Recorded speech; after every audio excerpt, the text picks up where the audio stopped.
Мен сіздерге кабачкеден икра жасап көрсететін боламын. Бізге икраны жасау үшін кабачки керек, пияз керек, томат, майонез керек.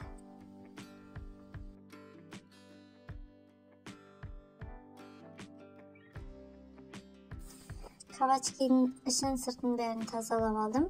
Оны ұсақтап турадым. Себебі ет артықшыны өткізгенде оңай болсын деп әдейі ұсақтап турадым. Пиязды да ұсақтап турап алдым. Оны да ет тартқыштан өткізетін боламыз.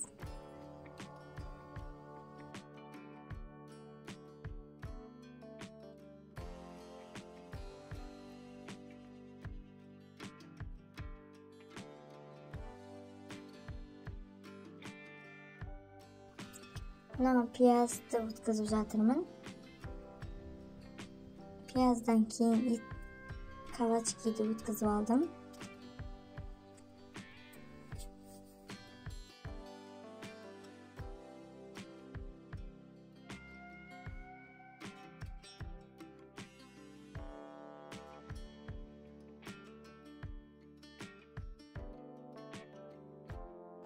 Қазанды отқа қойып, майы құйдым.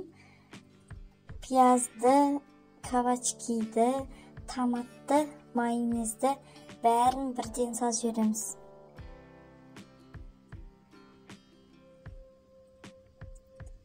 Бөлек-бөлек шыжғырудың қажеті жоқ, бәрін бірден салып, солай араластырамыз.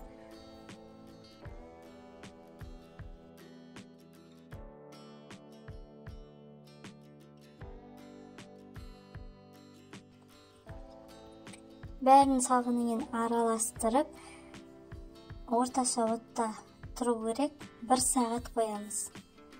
Арасында сосын араластырып тұру керек, себебі асты жабысып қалуы мүмкін.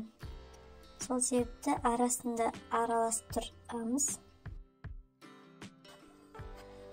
Астын орташа отта осылай 1 сағат пісіріп алатын боламыз. 1 сағаттың ішінде арасында араластырып тұру керек.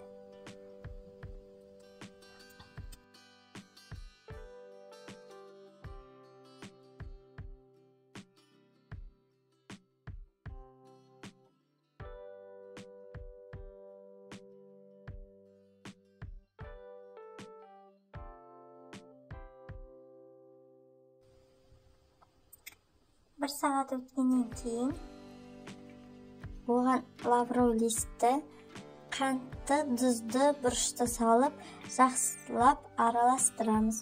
Сосын ол тағы да 1 сағат орташа отта тұру керек. Арасында араластырып тұруды ұмытпаймыз.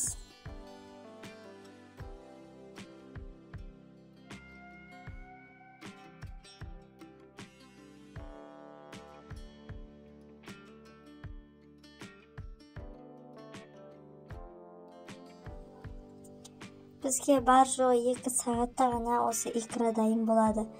Алғашқы 1 сағатында сұйық май, пиязды, кабачки, томатты, майонезді ғана 1 сағат қана пісіреміз.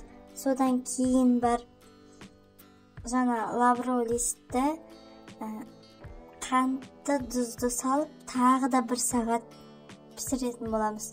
Сонда барлығы 2 сағатта ғана дайын болады. Дайындап қойған банкілерімізге салып, жауып тастаймыз. Қысқа сақтауға өте ыңғайлы. Кішкентай банкілерге жаптым. 6 банкі шықты осындай жарты литрлік банкіден. Менің каналыма тіркеліп, лайк басып, комментарий қалдыруды ұмытпаймыз.